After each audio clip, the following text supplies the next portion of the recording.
सकल कलुस्विध्वसकं श्रीशां परिवर्धकं धर्मसम्बन्धकं भवजीवमन प्रतिबोधकारकं पुण्यप्रकाशपापणासमितं शास्त्रं श्री पुराण ग्रंथराज नामधेयम् अस्य मूलग्रंथकर्तारः श्री सर्वज्ञ देवास्त उत्तरग्रंथकर्तारः श्री गंधर्व देवा प्रतिगंधर्व देवा तेषां वचनसारतामासाद्य श्रीमत्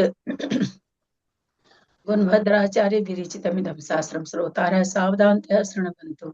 मंगलम भगवान वीरो मंगलम गौतमो कुंडातो जैन धर्मोस्तु मंगलम सर्वमंगल मांगल्यम सर्वकल्याण कारकम प्रधानम सर्वधर्मानां जैनम जयतु शासनम जैनम जयतु शासनम जैनम जयतु शासनम सरस्वती नमस्तुभ्यं वरदे कामरूपिणी विद्यारंभं करिष्यामि सिद्धिर्भवतु मे सदा। द्वादशं जिनवानी माता की जय। परम मांगलिक ग्रंथ उत्तर पुराण ग्रंथराज की जय। आचार्य भगवान श्री गुणभद्राचार्य की जय। पन्नालाल जी साहित्यकार की जय। कढ़ाई में विराजमान सभी आचार्य उपाध्याय सर्व साधु के चरणों में नमोस्तु नमोस्तु नमोस्तु। सभी आरिका माता जी के चरणों में बंदा में बंदा में बंदा में। सभी छुल्लक छुल्लिका एलक के चरणों में इच्छा में इच्छा में इच्छा में। सभी प्रतिमाधारी के चरणों में रूप में विराजमान प्रतिमाधारी के चरणों में वंदना वंदना वंदना। रूप में विराजमान पूज्य जनों का सादर चरण स्पर्श सभी से सादर जय जय। श्रीमते सकल ज्ञान साम्राज्य पदमीव से धर्मचक्र वृत्ते भर्तृ नमः संसार भी से। आदिनाथ भगवान की जय। शुरू कर रहे हैं जिनको जहां से। जय सबको जय जिनेन्द्र। अंजू फिरोजाबाद का रह गया था कल, तो थोड़ा सा ही पढ़ पाई थी। अंजू फिरोजाबाद पढ़ेंगी। अंजू फिरोजाबाद हैं, कल आपने थोड़ा सा ही पढ़ा था, पढ़ेंगी आप? शायद अभी तक आई नहीं है वो, फिर कहेंगी नंबर नहीं आया। अंजू फिरोजाबाद हैं? नहीं है अभी तो। उषा जैन, उषा जैन जी हैं? हाँ हाँ है, मैं पढ़ रही हूँ। हाँ हाँ, अच्छा अगर आप हुए ना फिर आपके बाद अंजू एक बार देख लेंगे, अंजू पढ़ेगी तो। चलो उषा जैन जी आप पढ़िए। ठीक है, 68वां पढ़ रहे हैं। 299 पेज नंबर और 3 से 9 के बाद में। यहीं से है ना, कल वो वहीं तक पढ़ी थी शायद, 3 से 9 तक। प्रणाम दीदी। पढ़ूं क्या मैं? हाँ करिए हम। दीदी को प्रणाम, सभी को जय जिनेन्द्र। वहीं किसी समीपवर्ती स्थान में उसने सीता को देखा। उस सीता को साम आदि उपायों के द्वारा वश करने के लिए अभिप्रायानुकूल चेष्टाओं को जानने वाली अनेक विद्याधारियां घेरे। कहाँ से पढ़ रहे हैं आप? पेज नंबर 299 है, 3 से 9 के बाद में। नहीं, कल तो 280 तक पढ़ा था ना। नहीं, यहाँ से निशान लगा हुआ है, 3 से 9 तक उनने पढ़ लिया था। कैसी बात कर रहे हो सत्या जी? 309 तक ही पढ़ा था, आपको ध्यान नहीं हो। हाँ, 309 तक पढ़ा था, ठीक है ना? नंबर बोलिए ना उषा जी। 299 299 पढ़ो। पढ़िए। हाँ पढ़िए। वहीं किसी समीपवर्ती स्थान में उसने सीता को देखा। उस सीता को साम आदि उपायों के द्वारा वश करने के लिए अभिप्रायानुकूल चेष्टाओं को जानने वाली अनेक विद्याधारियां घेरे हुई थी। वह शीशपाप वृक्ष के नीचे शोक से व्याकुल हुई बैठी थी, चुपचाप ध्यान कर रही थी। मरकर अथवा जीर्ण शीर्ण होकर भी कुल की रक्षा करने में प्रयत्नशील थी तथा ऐसी जान पड़ती थी मानो शील की पतिव्रत्य धर्म की माला ही हो। ऐसी सीता को देख हनुमान ने विचार किया कि वह वही सीता है जिसे रावण हर कर लाया है। उसने राजा रामचंद्र जी के द्वारा बतलाए हुए चिन्हों से उसे पहचान लिया। और साथ ही ये विचार किया कि मेरे पुण्योदय से ही मुझे आज इस सती के दर्शन हुए हैं। दर्शन करने से उससे बड़ा अनुराग उत्पन्न हुआ। उसने समझा कि जिस प्रकार दावानल के द्वारा कल्पलता संतापित होती है, उसी प्रकार पापी रावण के द्वारा यह सती संतापित की गई है। इस प्रकार उसका चित्त यद्यपि शोक से संतप्त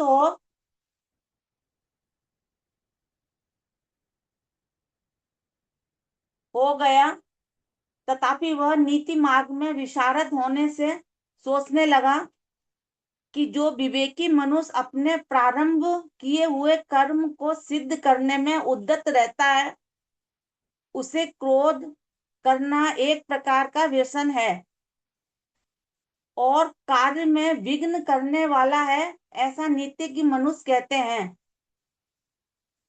इसीलिए असमय में क्रोध करना व्यर्थ है।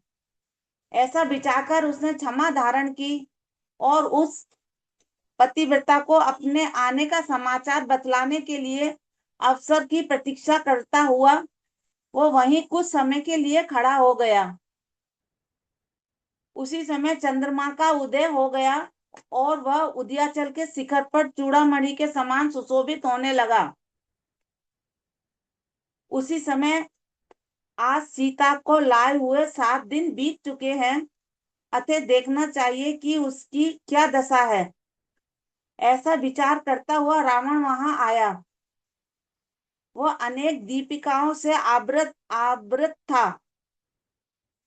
उसके चारों ओर अनेक दीप जल रहे थे, इसलिए वह ऐसा जान पड़ता था मानो दीप्यमान कल्प वृक्षों से सहित चलता फिरता नीलगिरी ही हो। वह उत्कंठा से सहित था तथा अंतःपुर की स्त्रियों से युक्त था। मैं अपने पति का कुशल समाचार कब सुनूंगी, ऐसा विचार करती हुई सीता चुपचाप स्थिर बैठी हुई थी। उसे रावण बड़ी देर तक आश्चर्य से देखता रहा और स्त्रियों के बीच ऐसी पतिव्रता स्त्री कोई दूसरी नहीं है, ऐसा विचार कर वह कुछ पीछे हटकर दूर खड़ा रहा। वहीं से उसने सीता का अभिप्राय जानने के लिए अपनी मंजरिका नाम की विवेकवती दूती उसके पास भेजी।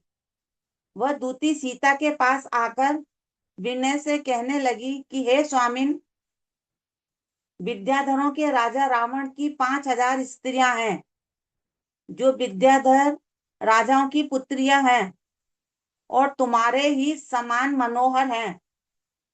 तुम उन सबकी स्वामिनी होकर महादेवी के पद पर स्थित हो और 3 खंड के स्वामी रावण के वक्ष स्थल पर चिरकाल तक लक्ष्मी के साथ साथ निवास करो। बिजली के समान चंचल अपने इस यौवन को निष्फल न करो। रावण के हाथ से राम तुम्हें वापस ले जावेगा, इस विचार को तुम कदम के विशाल वन के समान निष्फल समझो। भूख से पीड़ित सिंह के मुख के भीतर वर्तमान मृग को छुड़ाने के लिए कौन मनुष्य कदम के विशाल वन। कदम माने दीदी बताएंगे, कोई पेड़ का नाम होगा या तो जंगल है कदम का, शायद दीदी बता दे, दीदी से पूछिए। आंटी जी, कदम के विशाल वन।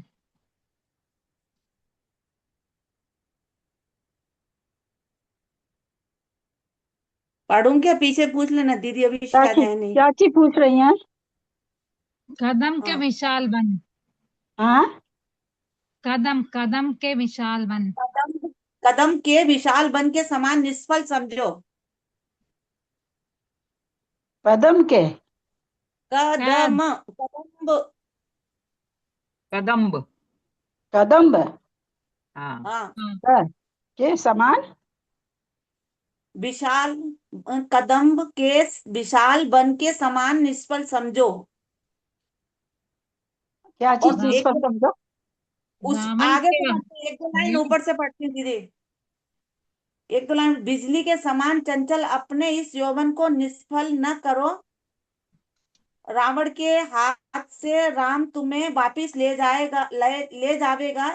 इस विचार को तुम कदम्ब के विशाल वन के समान निष्फल समझो। हाँ, कदम का बन मतलब कोई ऐसे कोई खास काम में नहीं आता है। वही बोल, जैसे कदम का बन नहीं बन सकता है ना। कोई कह दे कदम का बन है ये, तो बोला कदम का बन नहीं बन सकता। इतने पेड़ एक जगह नहीं पाए जा सकते कि उसका वन हो, तो बोलो वो जैसे वो नहीं हो सकता, वैसे ये भी असंभव है कि तुमको रामचंद्र जी यहाँ से आके रावण से छुड़ा के ले जाएंगे, ऐसा कह रहे हैं। कदम कदम आप लोग नहीं जानते कि कलकत्ता में हम लोग की गली में तो कदम का पेड़ था, खूब गिरा रहता था। हम लोग बचपन में बहुत सब्जी खाए, बहुत अच्छी सब्जी बनती थी। पढ़ो। भूख से पीड़ित सिंह के मुख के भीतर वर्तमान मृग को छुड़ाने के लिए कौन मनुष्य समर्थ है। इस प्रकार उस मंजरिका नाम की दूती ने कहा। सही, परंतु सीता उसे सुनकर पृथ्वी के समान ही निश्चल बैठी रही। सो ठीक ही है, क्योंकि पतिव्रता स्त्री को भेदन करने के लिए कौन समर्थ हो सकता है। उसे निश्चल देख रावण स्वयं डरते डरते पास आकर कहने लगा कि यदि तू कुल की रक्षा करने के लिए बैठी है तो ये बात विचार करने के योग्य नहीं है। यदि लज्जा आती है तो वह नीच मनुष्यों के संसर्ग से होती है। अतः यहाँ जिसकी उत्पत्ति ही नहीं हो सकती, यदि राम में तेरा प्रेम है तो तू उसे अब मरे हुए के समान समझ। जो चिरकाल से परिचित है उसे इस समय एकदम कैसे भूल जाऊं। यदि ये तेरा कहना है तो इस संसार में किसका किसके साथ परिचय नहीं है।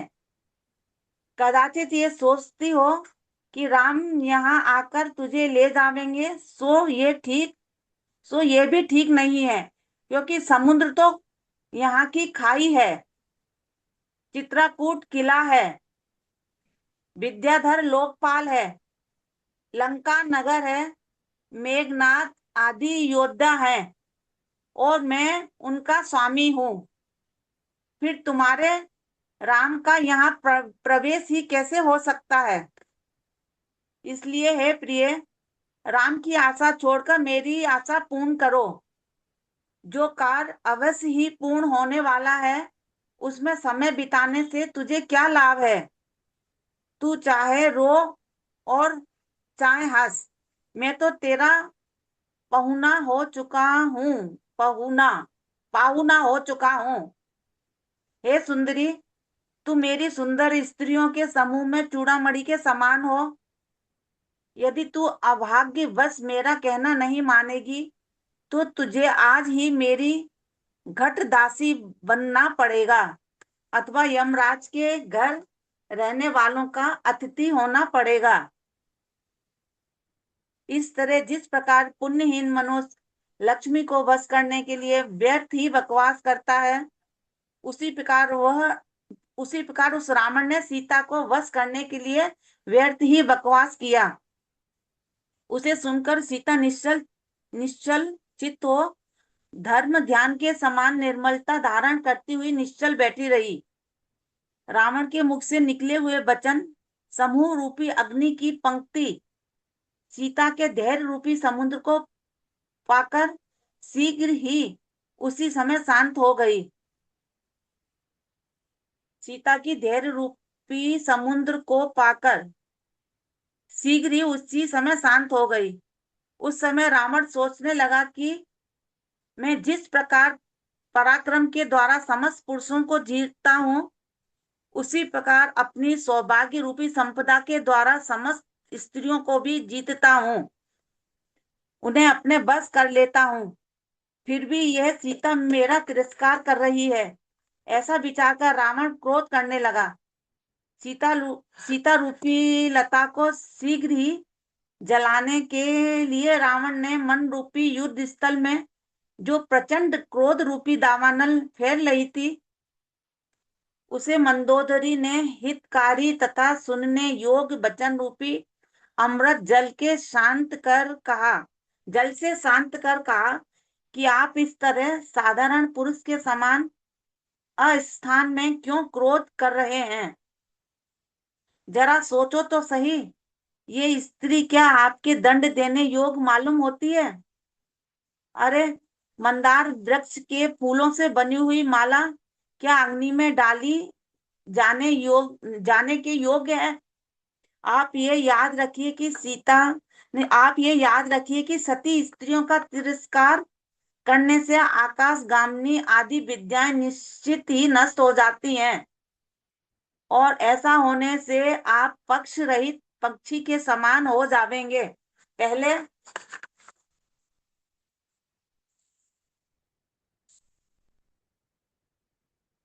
पहले स्वयं प्रभा के लिए अश्वगिरी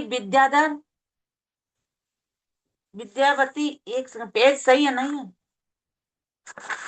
ठीक है। पहले स्वयं प्रभा के लिए अश्वगिरी विद्याधर पद्मावती के कारण राजा मधुसूदन और सुतारा में आसक्त हुआ। निर्बुद्धि अनसी घोष पराभव को पा चुका है। निर्बुद्धि अशनि घोष पराभव को पा चुका है। अतः आप भी उन जैसे मत हो। ऐसा मत समझिए कि मैं सोच के भय से ऐसा कह रही हूँ। आप मेरे वचन को प्रमाण मानते हुए सीता संबंधी मोह छोड़ दीजिए। ऐसा मंदोदरी ने रावण से कहा। रावण उसके वचनों का उत्तर देने में समर्थ नहीं हो सका, अतः यह कहता हुआ कुपित हो नगर में वापस चला गया कि अब तो यह प्राणों के साथ ही छोड़ी जा सकेगी। इधर जो अपनी छोड़ी हुई पुत्री के शोक से युक्त है, ऐसी मंदोदरी सीता से एकांत में कहने लगी कि जिस पुत्री को मैंने निमित्त ज्ञानी के आदेश के डर से पृथ्वी में नीचे गड़वा दिया था, वही कलह करने के लिए मेरी पुत्री तू आ गई है, ऐसा मेरा मन मानता है। हे भद्रे, तू दुख देने वाले पापी विधाता के द्वारा यहाँ लाई गई है, सो ठीक ही है, क्यों कि इस लोक में प्राय विधाता की चेष्टा का कोई भी उल्लंघन नहीं कर सकता। मालूम नहीं पड़ता कि तू मेरी इस जन्म की संबंधी है अथवा पर जन्म की संबंधिनी है। न जाने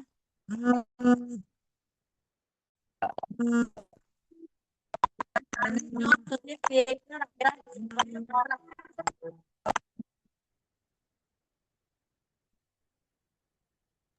कहाँ से आवाज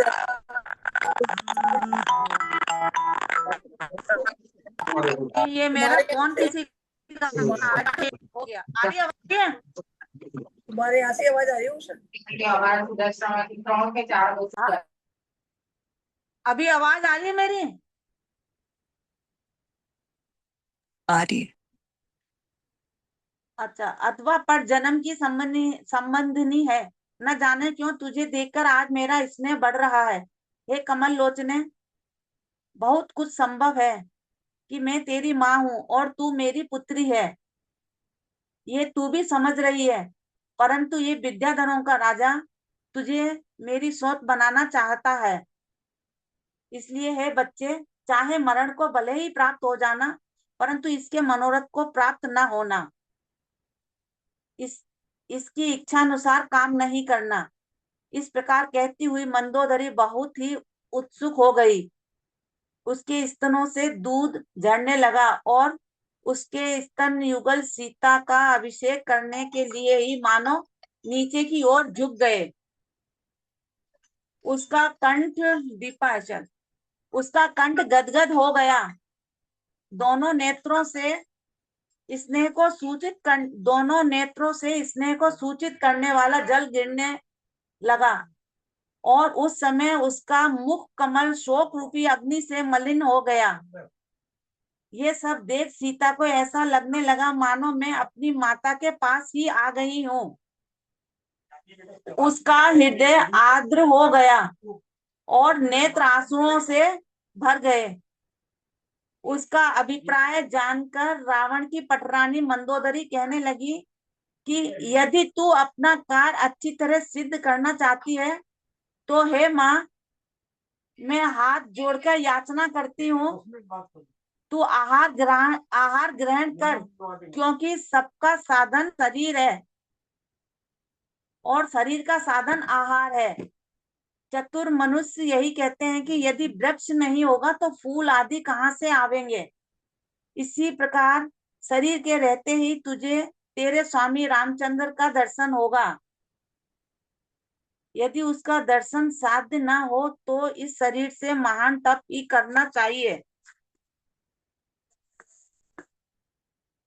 ये सब कहने के बाद मंदोदरी ने यह भी कहा कि यदि मेरे वचन नहीं मानती है तो मैं भी भोजन छोड़ देती हूँ। मंदोदरी के वचन सुनकर सीता ने विचार किया कि यद्यपि ये मेरी माता नहीं है, तथापि माता के समान ही मेरे दुख से दुखी हो रही है। ऐसा विचार कर वह मन ही मन मंदोदरी के चरणों को नमस्कार कर उनकी ओर बड़े स्नेह से देखने लगी। उसे ऐसी देख मंदोदरी सोचने लगी कि मंजूषा में रखते समय जिस प्रकार मेरी पुत्री मेरी ओर देख रही थी, उसी प्रकार आज ये सीता मेरी ओर देख रही है। इस पतिव्रता का ये मधुर दर्शन मुझे सब ओर से संतप्त कर रहा है। इस प्रकार शोक को प्राप्त हुई मंदोदरी ने सीता के दुख से विनम्र हो आप्तजनों के साथ नगर में बड़े दुख से प्रवेश किया। तदनंतर उसी शिशिपा वृक्ष पर बैठे हुए दूत हनुमान ने पल्लवग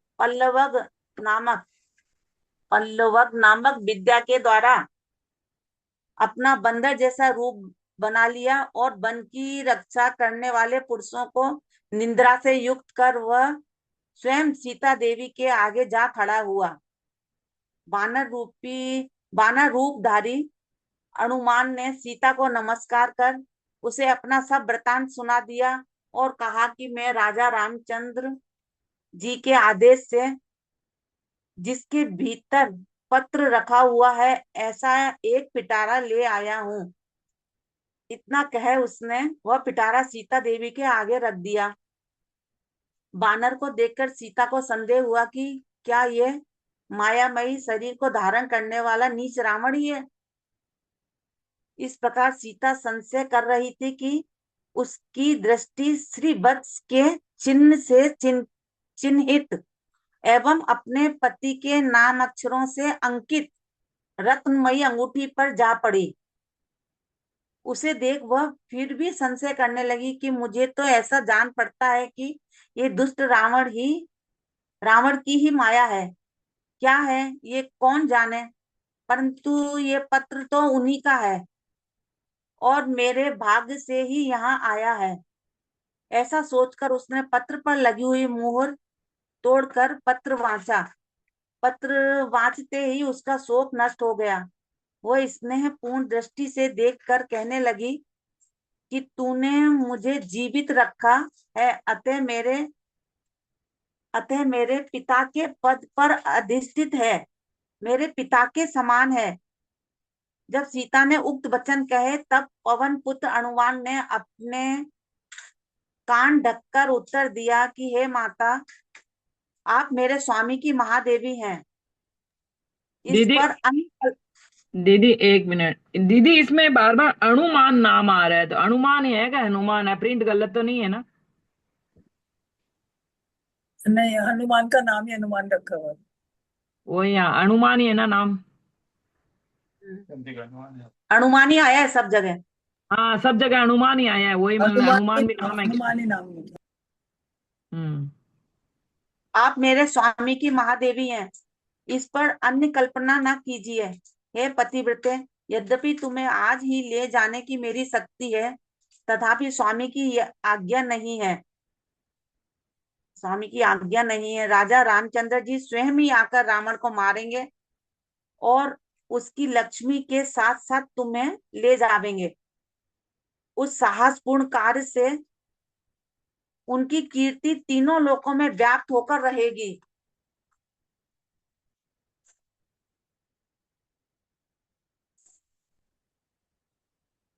अतः शरीर धारण करने के लिए आहार ग्रहण करो। हे भगवती, आहार ग्रहण करने में क्या दोष है? राजा रामचंद्र के द्वारा नहीं, राजा रामचंद्र के साथ तुम्हारा समागम शीघ्र ही हो जाएगा। इस प्रकार जब हनुमान ने कहा, तब सीता ने उदासीनता छोड़कर शीघ्र ही शरीर की स्थिति के लिए आहार ग्रहण करना स्वीकृत कर लिया और उस समय के योग्य कार्यों के कहने में कुशल सीता ने उस दूत को शीघ्र ही विदा कर दिया। दूत हनुमान भी सीता के चरण कमलों को नमस्कार कर सूर्योदय के समय चला और अपने आगमन की प्रतीक्षा करने वाले रामचंद्र के समीप शीघ्र ही पहुंच गया। उसने पहुंचते ही पहले अपने मुख कमल की प्रसन्नता से रामचंद्र जी को कार्य सिद्धि की सूचना दी, फिर उन्हें प्रणाम किया। स्वामी रामचंद्र ने उसे अच्छी तरह आलिंगन कर आसन पर बैठने के लिए कहा। जब वह हर्ष पूर्वक आसन पर बैठ गया, तब रामचंद्र ने उससे पूछा कि क्यों मेरी प्रिया देखी है? उत्तर में हनुमान ने रामचंद्र को प्रीति उत्पन्न करने वाले उत्कर्ष वचन विस्तार के साथ कहे। वह कहने लगा कि रावण स्वभाव से ही अहंकारी है, फिर उसके चक्र रत्न भी प्रकट हो गया है। इसके सिवाय लंका में बहुत से अपशगुन हो रहे हैं और उसके विद्याधर सेवक बहुत ही कुशल हैं। इन सब बातों का मंत्रियों के साथ अच्छी तरह विचार कर जिस तरह संभव हो उसी तरह सीता को लाने के उपाय का शीघ्र ही निश्चय करना चाहिए। इस प्रकार ये योग्य कार्य हनुमान ने सूचित किया।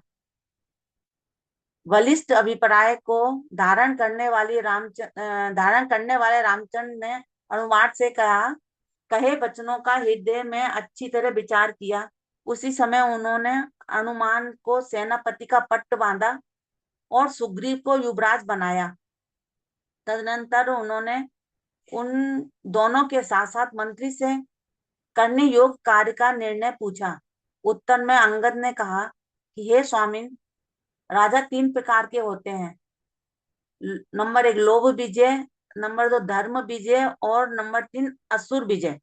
नीति के जानने वाले विद्वान अपना कार्य सिद्ध करने के लिए पहले के लिए दान देना, दूसरों के साथ शांति का व्यवहार करना और तीसरे के लिए भेद तथा दंड का उपयोग करना, यही ठीक उपाय बतलाते हैं। इन 3 प्रकार के राजाओं में रावण अंतिम असुर। प्रयोग, दंड का प्रयोग करना, दंड का प्रयोग करना, हाँ दंड देना, सताना, दंड, शायद यही होगा। दीदी से पूछो, सजा देना, यही है क्या हाँ दीदी? ठीक। हाँ, प्रवृत्ति दंड का योग करना, योग नहीं प्रयोग करना लिखा है। करना, अच्छा हाँ गलती पड़। प्रयोग, दंड का प्रयोग करना, कोई है दंड देना, दंड का प्रयोग करना, बात एक ही तो है, एक ही बात तो है। देखो, हाँ दंड वो देना पढ़ या रहे दंड का योग प्रयोग करना करना, एक ही करके बात है। पढ़ रहे हैं, इसीलिए बोल रही थी। एक ही बात। प्रयोग करना लिखा हुआ है लेकिन योग करना पढ़ रहे हैं। पढ़ूं? इन 3 प्रकार के राजाओं में रावण अंतिम असुर विजय राजा है। वह नीचे होने से क्रूर कार्य करने वाला है, इसलिए नीतिज्ञ मनुष्यों को उसके साथ भेद और दंड उपाय का ही यद्यपि प्रयोग करना चाहिए, तो भी क्रम का उल्लंघन नहीं करना चाहिए। सर्वप्रथम उसके साथ साम का ही प्रयोग करना चाहिए।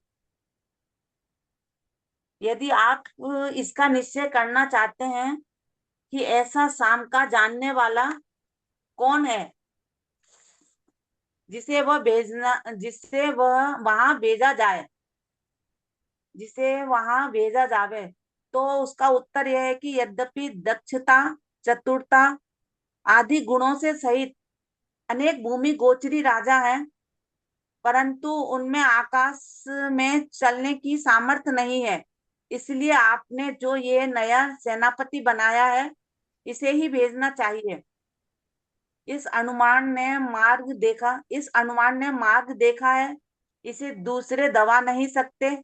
एक बार ये कार्य सिद्ध कर आया है, अनेक शास्त्रों का जानकार है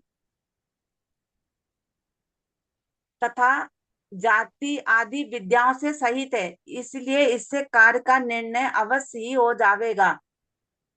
अंगद के इस उपदेश से रामचंद्र ने मनोवेग, विजय, कुमुद और हितकारी रवि गति को सहायक बनाकर हनुमान का आदर सत्कार कर उनकी प्रशंसा करते हुए कहा कि हे कुमार, यहाँ आपके सिवाय कार्य को करने वाला तथा कार्य नहीं, यहाँ आपके सिवा कार्य को जानने वाला तथा कार्य को करने वाला दूसरा नहीं है। क्या कोई कुछ बोल रहा है क्या? राजा रामचंद्र ने हनुमान से यह भी कहा कि तुम सर्वप्रथम विभीषण से कहना कि इस लंका द्वीप में आप ही धर्म के जानकार हैं, विद्वान हैं और कार्य के परिपाक फल को जानने वाले हैं। लंका के ईश्वर रावण और सूर्यवंश के प्रधान रामचंद्र दोनों का हित करने वाले हैं। इसलिए आप रावण से कहिए, जो तू सीता को हर कर लाया है, सो तेरा ये कार्य अन्यायपूर्ण है, कल्पांत काल तक अपयश करने वाला है तथा अहितकारी है। इस प्रकार रति से मोहित रावण को सुनाकर आप सीता को छुड़ा दीजिए। मोहित रावण को सुनाकर आप सीता को छुड़ा दीजिए। ऐसा करने पर आप अपने कुल की पाप से, विनाश से तथा अपवाद से स्वयं ही रक्षा कर लेंगे। इस प्रकार की सामोक्तियों से यदि विभीषण बस में हो गया तो शत्रु अपने बस में ही समझिए। हे दूतोत्तम, इतना ही नहीं, लक्ष्मी के साथ साथ सीता भी आई हुई ही समझिए। इसके सिवाय और कुछ करने योग्य कार्य हो उनका तथा शत्रुओं के समाचारों का निर्णय कर शीघ्र ही मेरे पास वापिस आओ। इस प्रकार कहकर रामचंद्र ने हनुमान को सहायकों के साथ विदा किया। कुमार हनुमान भी रामचंद्र को नमस्कार कर गया और शीघ्र ही लंका पहुंच गया। वहां उसने सब समाचार जानकर विभीषण के दर्शन किए और विनय पूर्वक कहा कि मैं राजा रामचंद्र के द्वारा आपके पास भेजा गया हूँ। ऐसा कहकर उसने रामचंद्र ने जो कुछ कहा था वह सब बड़ी विनय के साथ विभीषण से निवेदन कर दिया। साथ ही उसने अपनी ओर से यह बात भी कही कि विद्याधरों के ईश, आप स्वामी का संदेश लाने वाले तथा हित करने वाले मुझको रावण के पास तक भेज दीजिए। आपसे रामचंद्र के इष्ट कार्य की सिद्धि अवश्य हो जाएगी और ऐसा हो जाने पर ये कार्य मेरे द्वारा आपसे ही सिद्ध हुआ कहलावेगा।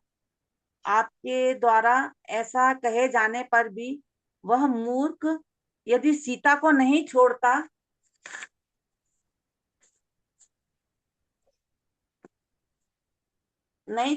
है तो इसमें आपका अपराध नहीं है, वह पापी अपने आप ही नष्ट होगा। इस समय जिनकी लक्ष्मी बढ़ रही है, ऐसे रामचंद्र को देख उसके पुण्य से प्रेरित हुई तथा हम लोगों को दोनों लोगों का एक कल्याण करने वाले रामचंद्र जी की शरण जाना चाहिए। इस प्रकार अनुराग से भरी रण भावनाओं से ओतप्रोत 50 करोड़ 84 लाख भूम गोचरियों की सेना और 3.5 करोड़ विद्याधरों की सेना स्वयं ही उनसे आ मिली। वे रामचंद्र इतनी सब सेना तथा लक्ष्मण को साथ लेकर स्वयं ही यहाँ आ पहुंचेंगे। यद्यपि वे सीता के समान विद्याधरों के राजा रावण की लक्ष्मी को भी आज ही हरने में समर्थ हैं, किंतु उनका आप में स्वाभाविक प्रेम है, इसलिए उन्होंने मुझे भेजा है। क्या आप इस तरह के सब समाचार नहीं जानते? इस प्रकार हनुमान के वचन सुनकर कार्य को जानने वाला विभीषण उसी समय उससे रावण के समीप ले जाकर निवेदन करने लगा कि हे देव, रामचंद्र ने यह दूत आपके पास भेजा है। बुद्धिमान तथा स्पष्ट और मधुर शब्द बोलने वाले हनुमान ने भी विनय पूर्वक रावण के दर्शन किए, योग्य भेंट समर्पित की। तदनंतर रावण के द्वारा बतलाए हुए आसन पर बैठकर श्रवण करने योग्य हित मित वचनों द्वारा उसने इस प्रकार कहना शुरू किया कि हे देव सुनिए, जो अपने आपका तेज से हो गया उषा जी, आपका हो गया 409 हो गया। हाँ, ठीक है। प्रणाम दीदी। अंजू फिरोजाबाद आई है क्या? अंजू फिरोजाबाद नहीं है, फिर कहेंगे उनका हो भी रह जाता है उनका हर बार। अच्छा, अब आप हूँ दीदी हूँ। तो पढ़िए फिर, आपको पहले भी आवाज दी थी, आपका रह पहले गया मैं दीदी मैं टहलने चली गई थी और अभी भी मेरे घर में शोर है, मैं पढ़ नहीं पाऊंगी। अच्छा, तो फिर क्या करूं? और कोई पढ़ लेंगे। हाँ, तो फिर रंजना जी पढ़ लेंगे बस। रंजू जी आप पढ़िए। रंजू भी नहीं है क्या बेंगलोर? एक मिनट दीदी, एक मिनट। बे-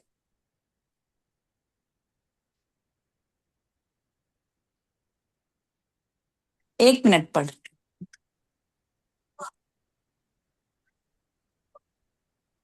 जी, उत्तर प्रांगण। तुमने किताब भी नहीं निकाला क्या? नहीं नहीं, मैं किताब नहीं खोल रही। पेज नंबर बता दीजिए ना। हाँ, एक सेकंड। पेज हाँ नंबर 306 है। जी, अभी आप सुन नहीं रही थी ना? सुन रही थी खाली। 409 तक हो गया, उसके बाद पढ़ना है रंजू। जी जी जी। महाराज की जय। जो अपने तेज से बढ़ रहे हैं, जिनकी बुद्धि तथा साहस सबको अपने अनुकूल बनाने वाला है, गुण ही जिनके आभूषण हैं, तथा जो कुशल युक्त हैं, ऐसे राजा रामचंद्र ने इस समय अयोध्या नगर में ही विराजमान होकर 3 खंड के एक स्वामी आपका पहले पहले तो कुशल प्रश्न पूछा है और फिर यह कहना भेजा है कि आप सीता को किसी दूसरे की समझकर ले आए हैं, परंतु वह मेरी है। आप बिना जाने लाए हैं, इसलिए कुछ बिगड़ा नहीं है। आप बुद्धिमान हैं, अतः उसे शीघ्र भेज दीजिए। यदि आप सीता को न भेजेंगे तो विनमी वंश के एक रत्न और महात्मा स्वरूप आपका यह विचित्र कार्य धर्म तथा सुख का विघात करने वाला होगा। कुलीन पुत्र रूपी महासागर को यह कलंक धारण करना उचित नहीं है। अतः सीता को छोड़ने रूप बड़ी बड़ी तरंगों के द्वारा इसे बाहर फेंक देना चाहिए। अनुमान लिखा हुआ कि यह वचन सुनकर रावण ने उत्तर दिया कि मैं सीता को बिना जाने नहीं लाया हूँ, किंतु जानकर लाया हूँ। मैं राजा हूँ, अतः सर्व रत्न मेरे ही हैं और विशेषकर स्त्री रत्न तो मेरा ही है। तुम्हारे राजा रामचंद्र ने जो कहला भेजा है कि सीता को भेज दो, सो क्या ऐसा कहना उसे योग्य है? वह अभिमानियों में बड़ा अभिमानी मालूम होता है। वह मेरी श्रेष्ठता को नहीं जानता है। मेरे चक्र रत्न उत्पन्न हुआ है, यह समाचार क्या उसके कानों के समीप तक नहीं पहुंचा है? भूमि गोचरियों तथा विद्याधर राजाओं के मुकुटों पर मेरे चरण युगल स्थल कमल गुलाब के समान सुशोभित होते हैं। यह बात आबाल गोपाल प्रसिद्ध है, बड़े से लेकर छोटे तक सब जानते हैं। सीता मेरी है, यह बात तो बहुत चौड़ी है, किंतु समस्त विजयार्ज पर्वत तक मेरा है। मेरे सिवाय सीता किसी अन्य की नहीं हो सकती। तुम्हारा राजा जो इसे ग्रहण करना चाहता है वह पराक्रमी नहीं है, शूरवीर नहीं है। इस सीता को अथवा अन्य किसी स्त्री को ग्रहण करने की उसमें शक्ति है तो वह यहाँ आवे और युद्ध के द्वारा मुझे जीत कर शीघ्र ही सीता को ले जावे। कौन मना करता है? इस प्रकार भाग्य की प्रेरणा से रावण के नाश को सूचित करने वाले वचन सुनकर अनुमान ने मन में विचार किया कि इस समय रामचंद्र के अभ्युदय को प्रकट करने वाले शुभ सूचक निमित्त हो रहे हैं और इस विषय में मुझे भी यही इष्ट है। मैं चाहता हूं कि रामचंद्र यहाँ आकर युद्ध में रावण को परास्त करें और अपना अभ्युदय बढ़ावें। तदनंतर वह अनुमान रामचंद्र की ओर से दुष्ट और दुराचारी रावण से फिर कहने लगा कि आप अन्याय को रोकने वाले हैं।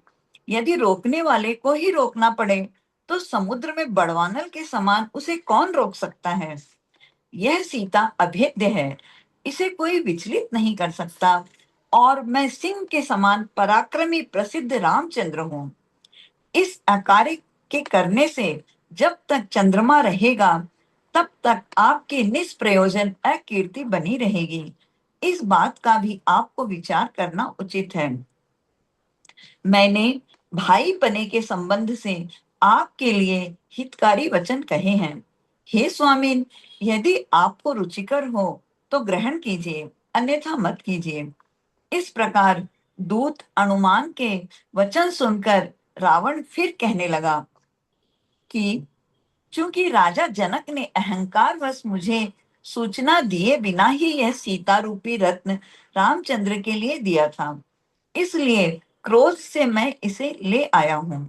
मेरे योग्य वस्तु स्वीकार करने से यदि मेरी अकीर्ति होती है तो हो। वह रामचंद्र तो मेरे हाथ से चक्र रत्न भी ग्रहण करना चाहता है। इस प्रकार रावण ने कहा। तदनंतर अनुमान रावण के कहे अनुसार उससे प्रसन्न तथा गंभीर वचन कहने लगा कि सीता मैंने हरी है, यह आप क्यों कहते हैं? यह सब जानते हैं कि जिस समय आपने सीता हरी थी उस समय वह किसके हाथ में थी, किसके पास थी? आप सीता को हर कर नहीं लाए हैं किंतु चुरा कर लाए हैं। अतः यह कहिए कि इस कार्य से क्या आपकी शूरवीरता प्रकट होती है अथवा इन व्यर्थ बातों से क्या लाभ है? आप मीठे वचनों से ही रानी सीता को शीघ्र वापस कर दीजिए।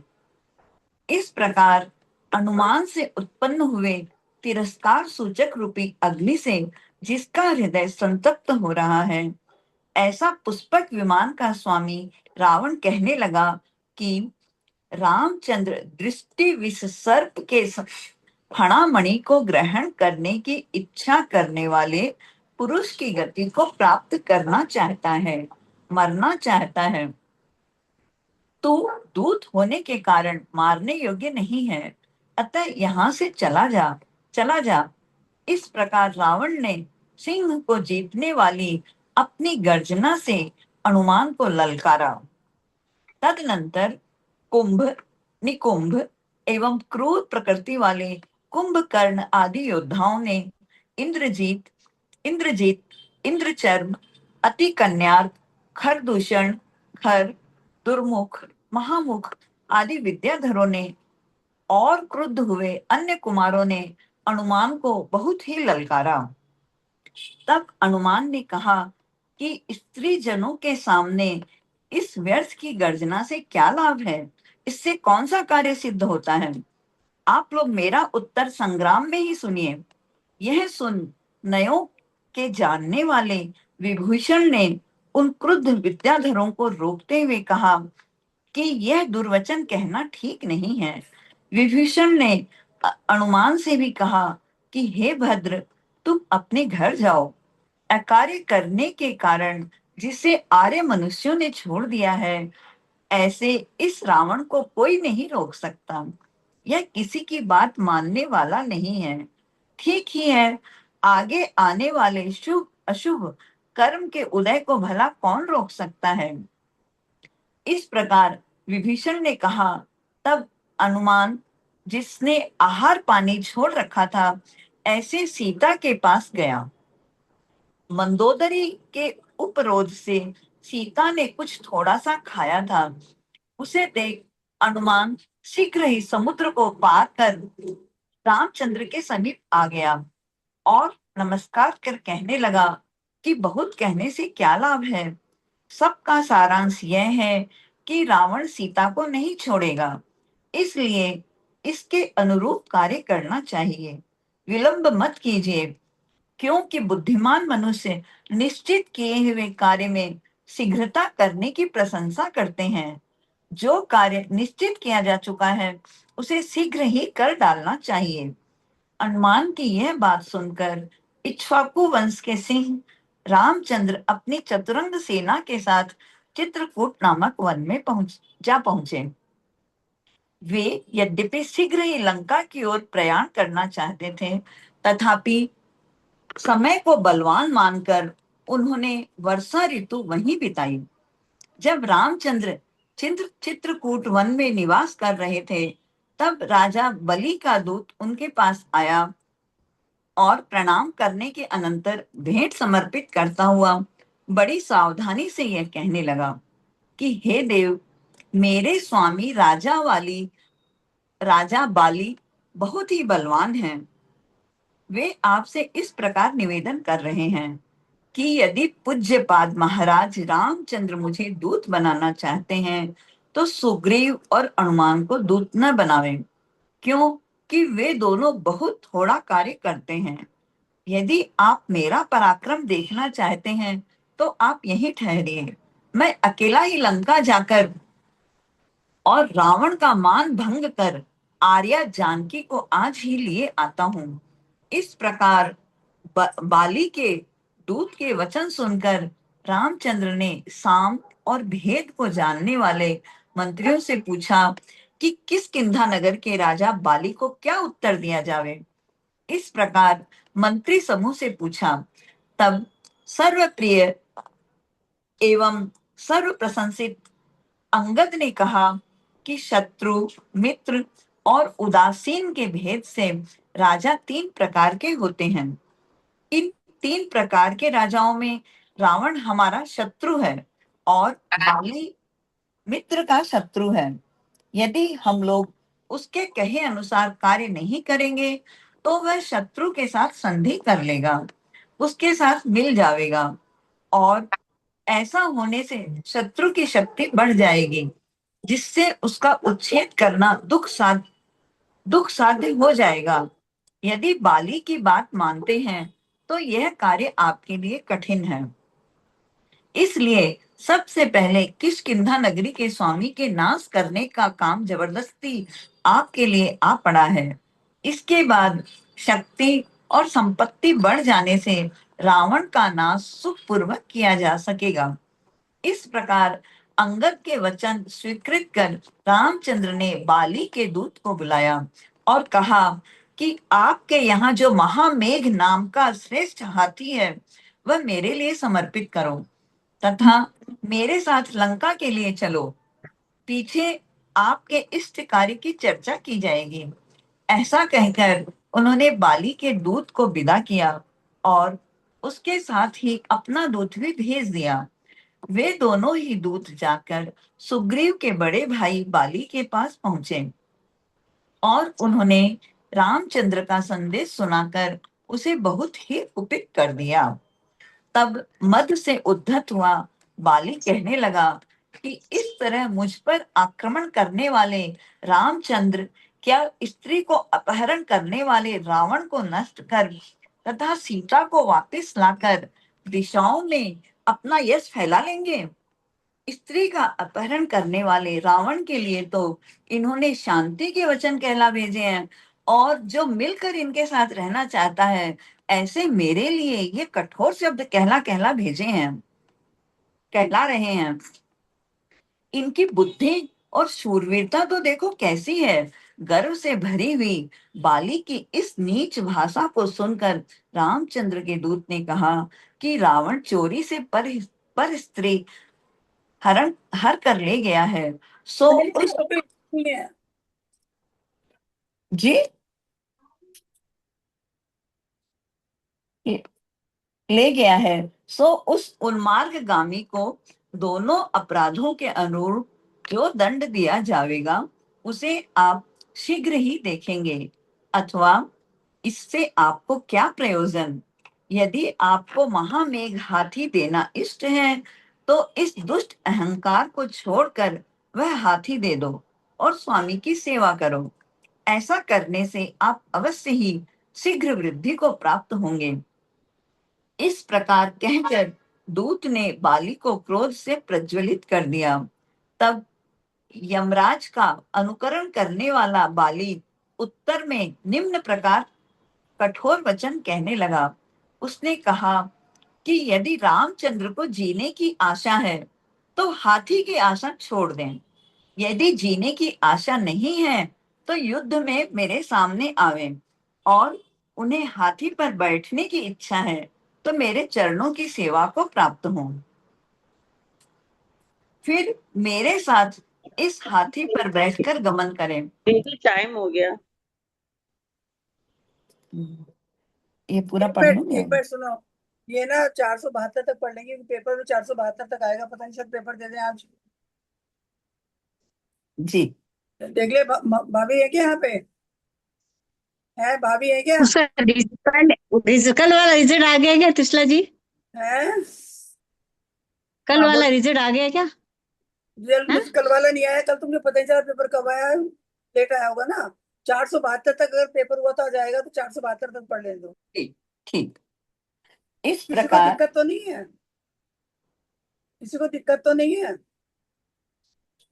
वैसे तो 5 मिनट हो जाएगा, ये तो 5 मिनट में 60 तो हो ही गया। हाँ। इस प्रकार बाली का विनाश करने वाली उसकी अशुभ वाणी को सुनकर वह दूत उसी समय बाली को नष्ट करने वाले बलवान रामचंद्र के पास वापिस आ गया और कहने लगा कि बाली प्रतिकूलता से आपका कृत्रिम शत्रु प्रकट हुआ है। उस विरोधी के रहते हुए आपका मार्ग चोरों के मार्ग के समान दुर्गम है। अर्थात जब तक आप उसे नष्ट नहीं कर देते हैं तब तक आपका लंका का मार्ग सुगम नहीं है। इस प्रकार जब दूत कह चुका तब रामचंद्र ने लक्ष्मण को नायक बनाकर सुग्रीव आदि की सेना खदिर वन में भेजी, जिसमें शस्त्रों के समूह देदीप्यमान हो रहे हैं और विद्याधरों की सेना ने सामने आई हुई बाली की सेना को उस तरह काट डाला जिस तरह की वज्र वन को काट डालता है, नष्ट कर देता है। जब सेना नष्ट हो चुकी तब बाली अपनी संपूर्ण शक्ति अथवा समस्त सेना के साथ स्वयं युद्ध करने के लिए आया। काल के समान लीला करने वाली दोनों सेनाओं में फिर से भयंकर युद्ध होने लगा और काल उस युद्ध में प्रलय के समान प्रायः तृप्त हो गया। अंत में लक्ष्मण ने कान तक खींचकर छोड़े हुए तीक्ष्ण सफेद बाण से ताल वृक्ष के फल के समान बाली का सिर काट डाला। उसी समय सुग्रीव और हनुमान को अपना स्थान मिल गया।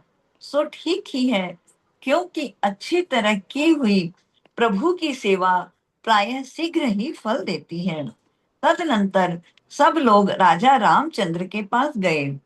सुग्रीव रामचंद्र को लक्ष्मण और सब सेना के साथ साथ बड़ी भक्ति से अपने नगर में ले आया और किष्किंधा नगर के मनोहर उद्यान में उन्हें ठहरा दिया।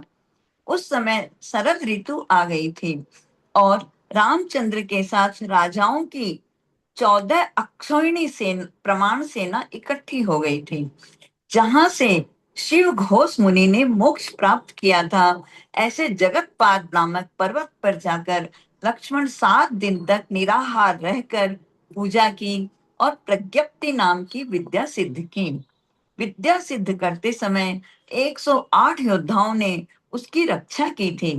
इसी प्रकार सुग्रीव ने भी उस समय उत्तम व्रत और उपवास धारण कर संवेदाचल पर सिद्ध शिला के ऊपर महाविद्याओं की पूजा की। इसके सिवाय अन्य विद्याधरों ने भी अपनी अपनी विद्याओं की पूजा की। इस प्रकार जिसमें ध्वजाएं फहरा रही हैं, राम लक्ष्मण सुग्रीव और हनुमान जिसमें प्रधान हैं, जो बड़े बड़े हाथी रूपी मगरमच्छों से व्याप्त हैं, और जो जो और घोड़े ही जिसमें बड़ी बड़ी तरंगे हैं, ऐसे प्रलय काल के समुद्र के समान वह भूमि गोचरी तथा विद्याधर राजाओं की सेना लंका के लिए रवाना हुई।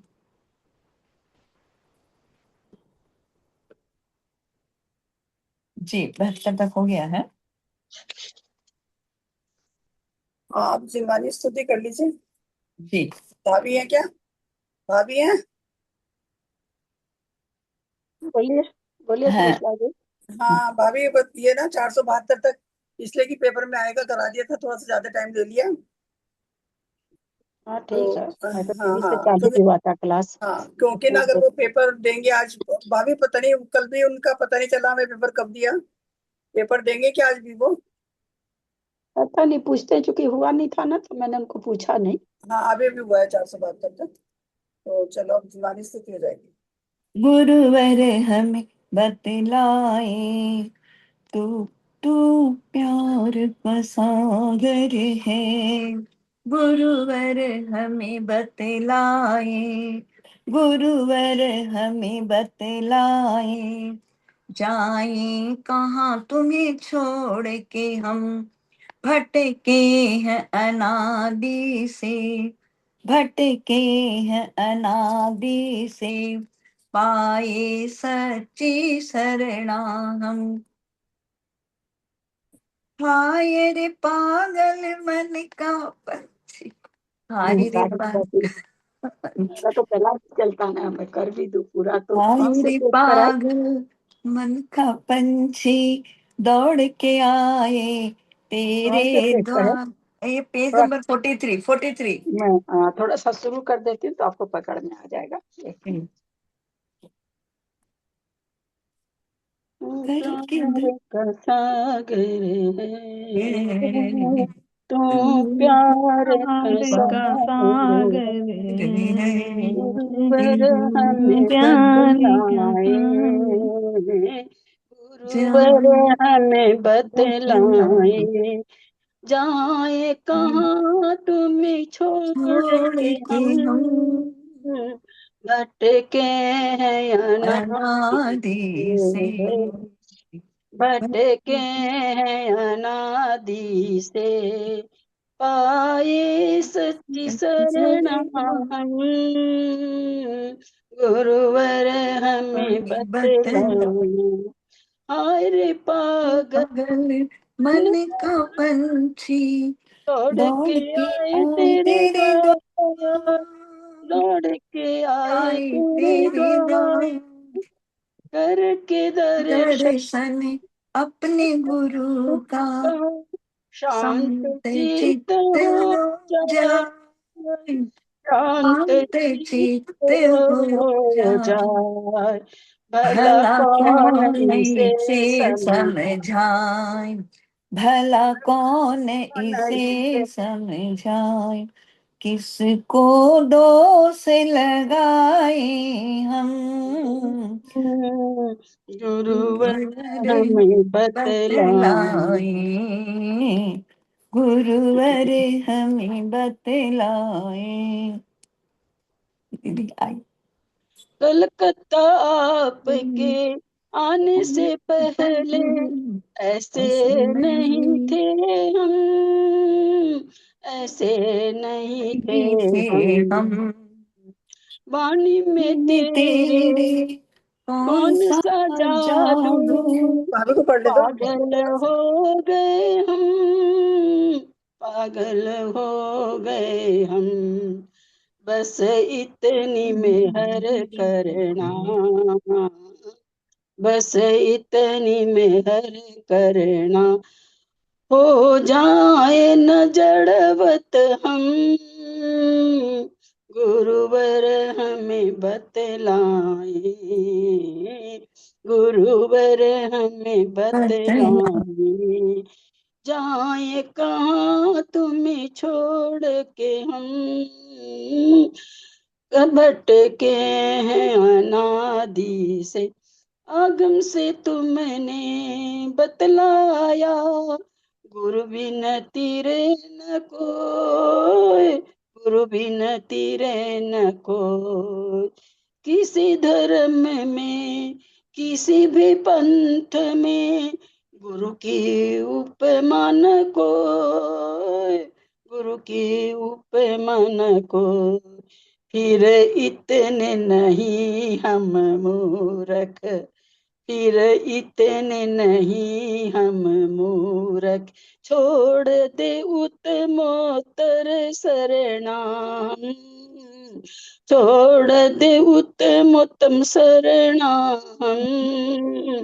गुरुवर हमें बतलाए, गुरुवर हमें बतलाए, जाए कहाँ तुम्हें जाए छोड़ के कहाँ तुम्हें छोड़ के हम, भटके हैं अनादि से, भटके हैं अनादि से, पाए सच्ची शरणा हम, गुरुवर हमें बतलाए। वैसे मेरे गानों ने पैराग चलती नहीं है, किसी किसी पे चल जाती है। इसमें बहुत अच्छा। जावाणी के ज्ञान ते सुझे लोकालोक, सोबानी मस्तक चढ़ो सदा दे तू दो, हे जिनवानी भारती तो ही जपू दिन रैन, जो तेरा शरणा गए सो पावे सुख चैन, देव भजू अरहंत को गुरु से हो निर्ग्रंथ, दया धर्म पालू सदा यही मोक्ष का पंथ। तो संग जिनवानी माता की जय। 9 बार नमोकार।